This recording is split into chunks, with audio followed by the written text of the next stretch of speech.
Les Congo AL News, première chaîne d'info.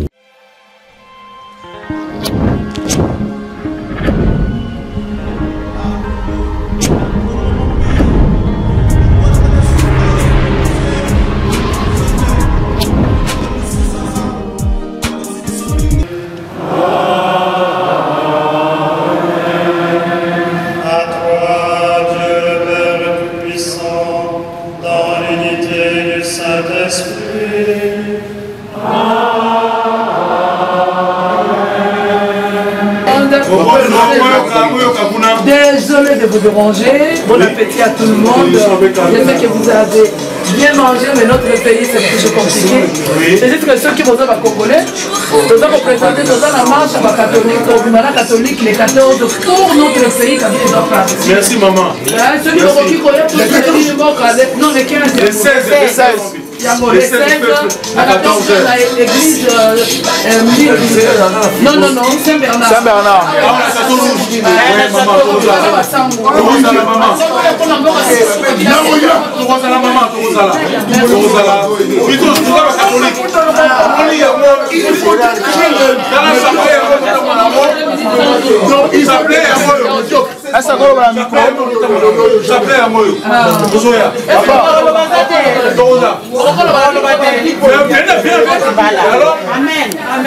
Merci papa pour la boca. Merci, bravo. Maman, Nazali congolais de souche.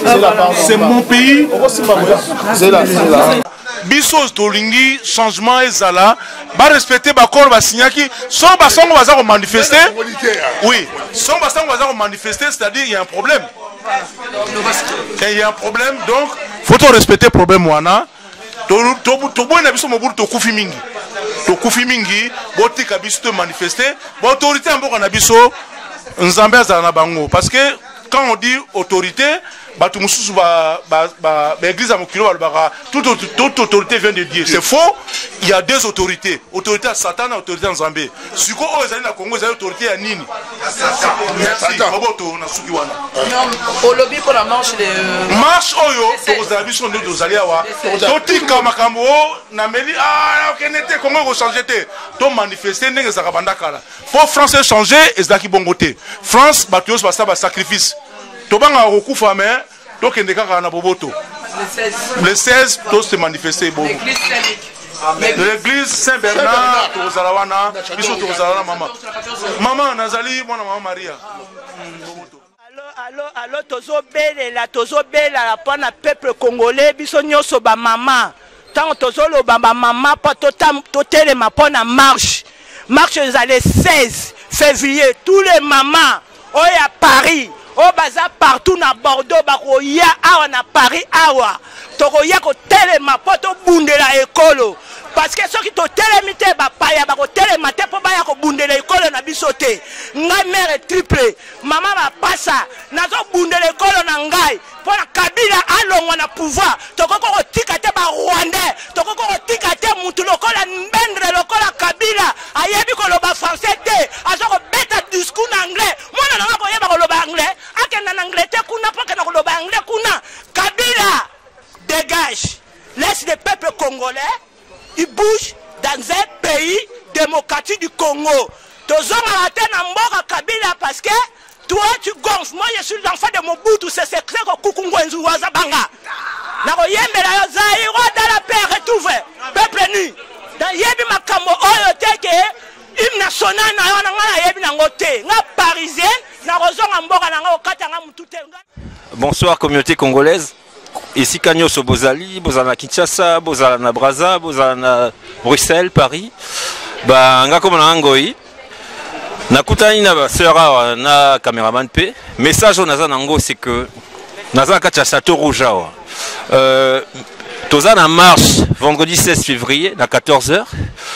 Toko baba kopé sabino ba détail ya marche wana, mais message mingi wana nango c'est que na kati ya Château Rouge awa eloko moko ezanga somo tozo kota ba magasin nyoso biloko bazotekela biso tozoliaka ezaba batu mususu nde bazotekela biso yango. Est-ce que c'est normal?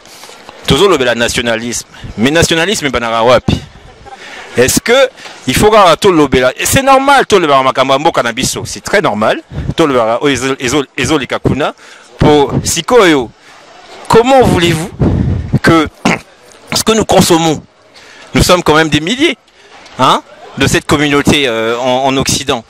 Je trouve qu'il n'est pas normal que ce qui nous concerne au premier plan, parce que c'est quand même notre bouffe, notre santé, et aussi ce serait également une façon d'encourager les maraîchers de chez nous, de nous regrouper en communauté et de réfléchir à ces questions. Et ensuite, pour le volet politique, je déplore autre chose, c'est notre manque d'organisation. C'est bien justement de, comment dire, de mobiliser. Tous en direct de Paris, dans Château Rouge en fait. Tous sensibiliser les jeunes nyoso, les mamans, les papas, les jeunes garçons, surtout la grande marche des chrétiens à Paris, finition avec les médiocrités. Vendredi le 16 février 2018 à 14h, les embarquements à Château Rouge, pour nous chasser Kabila. C'est illégal dans pouvoir. Message on peut ça passer na peuple congolais nyonso partout boza dans le monde bozo landangai à ce moment na CP na bino nyonso ndenge boyo kinga en fait. Bonsoir peuple congolais. Tobengi bino vendredi 16 na Château Rouge awa tozali na marche ba mama bino nyonso tout bola ta bateni na bino na finition avec médiocrité. Tobengi bino ke marche munene kozala ba prêtre ba kozala ya catholique tobengi ba mama nyonso tout. Oya Paris boya ebele bola tama puta biso bino nyonso tu ba mama bola tama puta biso pe ba papa tozala bino kwana pona ko accompagner bino boya vendredi 16 na Château Rouge marche ezali kuna to bengi bino nyonso tu bandeko na bele bino pena marche ezali pena quoi pona biso pena donc 16 février vraiment 2018 faut kende marche po mboka eza bien te.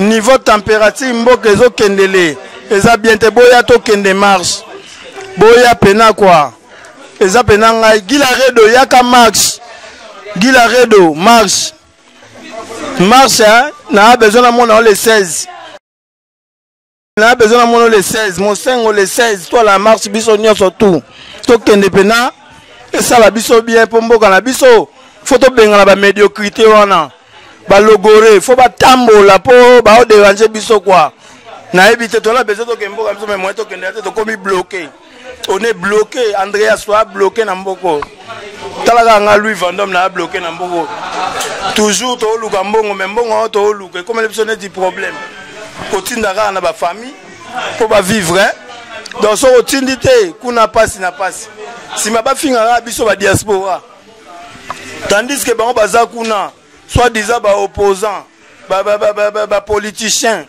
ba osa makambo okutu donc ça même pas na sens. Comment mutumo bolinga bosa en élection? Mutu bosa en élection, bon na sens osa en élection, te bona ba Ougandais, ba Rwandais, ba Ngolais, ba Congolais mboka za kotonda. Oyebite na nizaewa solo. Otala bo mona bolonga mwasi mo boye et l'exa ke rwandaise, mais souka nango azara na Rwanda, azala na Congo. Azara na Ouganda quand les mêmes elongi wana autant l'élection à Rwanda c'est pas participer autant l'élection Congo lingi soit participer maza nani c'est pas bien donc boka na biso tona moment ya élection te to bengana tata wana akende si to posaki ba papier makambo nyonso na 16e arrondissement étant que Mosengo amema biso na transition. So balobi ke o Yesu kuto Jésus akoke na transition te. Mais tant bo luka ko kotsa ba catholique bino mona makamna bino bo banda ko tricher ba maluma lu ba kufa bo boma bango. Bozo continuer en plus. Et comme asiko ke o Jésus aleka na élection te. Est-ce que biso ko Jésus aleka te meton dimi Mosengwa à ça la transition après basali l'élection monaka monika poser candidature to tikali bana mboka to recensé to récupérer pena mboka ndenge 5 to récupérer to yebi ke ozaewa o Rwanda zonga na mboka na yo Burundi na mboka na yo to tikali biso moko ingeta o toloba ya pona mboka toloba te pona un simple individu moko boye aye aluka maltraité royaume pe kolo na biso. Je demande à tous les Congolais toluka tozabo moko pona mboka na biso échanger tobima pona ekolo ezali tout tozela mundele déjà atika biso eza biso moko toluka tout ça effort ya biso pona kobunda kolongola mutu wana na pouvoir. Le Congo c'est pour les Congolais, c'est pas pour les étrangers. Moi je suis Congolais, né à l'époque du Zaïre, à l'hôpital Mama Emo. Je suis Zaïrois.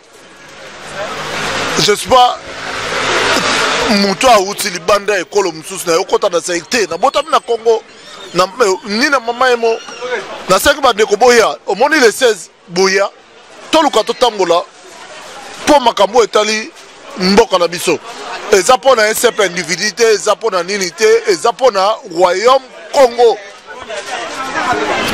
Pour les Congolais, merci Ingeta. Mbote sika nyonso bozali peuple congolais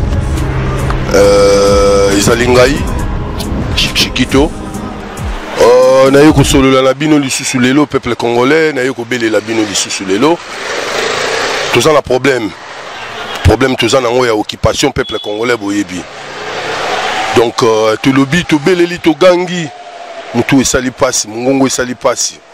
Mais le peuple congolais a besoin du peuple congolais. Tous en a besoin du peuple congolais. Pour le peuple congolais, nous avons besoin du peuple congolais. Le peuple congolais, nous avons besoin du peuple congolais. Ici, quand nous sommes aux alliés, aux Hollanda, Bilili Oyo, peuple congolais Téléma, peuple congolais Lamouka, peuple dédié Lamouka, peuple congolais Téléma. D'après mes informations, Oyo Ngana Yebi, Oyo Ler Moussouba, peuple Moussouba Yebi, Iyo Kabila, Esika Azali. Azan a idée avant dati 2022. Et alors peuple de Dieu, peuple sacré, Téléma, peuple de Dieu, Téléma ici quand nous sommes bozali. Tout lobi, tout beleli, tout gangi, tout sali ba grimace. Mais bazar toujours ko luka Téléma toujours wana, azar toujours ko linga ko zala toujours na place wana. Pourquoi? Parce que peuple de Dieu azar ko Téléma te ya solo. Et alors on a beleli peuple de Dieu, peuple sacré, peuple congolais ici quand nous sommes bozali. Nous avons des émissions, nous avons des vidéos, ici quand nous sommes allés, Téléma, peuple dédié Téléma, peuple dédié Téléma, peuple sacré de la Mouka, Téléma, Boya, Tobengana Munguna, Boya, Tobengana Munguna, tous la manifestation, c'est 16 février, donc ils allaient à Château Rouge et à Saint-Bernard, donc programme Yango, ils allaient à Binunion Sobo, à Saint-Bernard, l'église à Saint-Bernard. Peuple dédié ici quand nous sommes bozali, ici quand nous sommes bozali, si le temps permet, ici quand nous sommes bozali, si le temps se permet, ici quand nous sommes bozali Téléma, peuple dédié Téléma, peuple sacré Téléma. Ceux qui te télémi, tu sangani longo, tu sali bisonyo so longo, tu sangani liboke, tu kobenga na monguna. Et alors peuple dédié Téléma. Na baluki na lobi nyonso naza kobelela toujours peuple de Dieu Téléma. Peuple de Dieu Lamouka. Ensemble, tout bien dans Monguna. Ingeta, c'est 16 février. Tout ça, la biso, la bino. Donc, à 14h, c'est 16 février, à 14h. Manifestation, Liboso, tout ça, la messe, dans l'église Saint-Bernard, à Château Rouge. Et après, tout le monde, tout le Tambola, tout le Loba, non. Pour l'occupation, ils allaient dans la République démocratique du Congo. Et alors, peuple dédié Téléma, peuple dédié Yaka ici, quand nous sommes allés, Yaka ici, tous les Lisanga, peuple dédié Lamouka, peuple dédié Téléma, Ingeta. Les Congo AL News, première chaîne d'info.